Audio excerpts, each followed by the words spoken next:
আর জামাই ষষ্ঠীতে কি কি বাজার এলো? অনেক বাজার, দেখো টেবিল ভরে গেছে। তো যাই হোক, এই যে এখানে প্রথমেই এনেছে হচ্ছে এই যে 1.5 কেজি ওজনের ইলিশ মাছটা, সেটা তো দেখেই নিয়েছো। এখানে আছে হচ্ছে মিষ্টি, এই যে মিষ্টির প্যাকেট। এখানে রয়েছে 5 কিলো আম, এই যে এর মধ্যে আছে আম আর হচ্ছে এই যে মোসাম্বি লেবু এনেছে। আমগুলো কিন্তু একদম টুসটুসে। আমি অ্যাকচুয়ালি এরকম হলুদ হলুদ আম পছন্দ করি, আমি সবুজ আম কালো আম পছন্দই করি না, খাবোই না আনলে। তাই জন্য এরকম টুসটুসে টুসটুসে আমই, দেখো পুরো টুসটুসে আম এনেছে।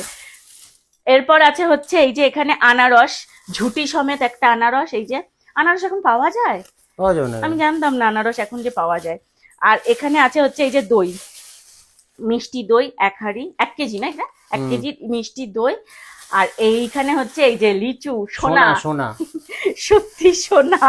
500 টাকা, 800 টাকা করে কেজি, মানে আজকে 800 টাকা বাজারে হুম। জামাই ষষ্ঠীর জন্য।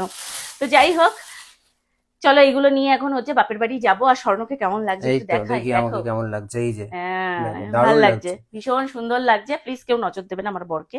তো চলো, ওদিকে মা বাবা অপেক্ষা করছে, যাই গিয়ে জামাই ষষ্ঠী। শুনিও নাকি জামাই হয়ে গেছে স্বর্ণ, ভাবা যায়? মানে ভাবা যায়।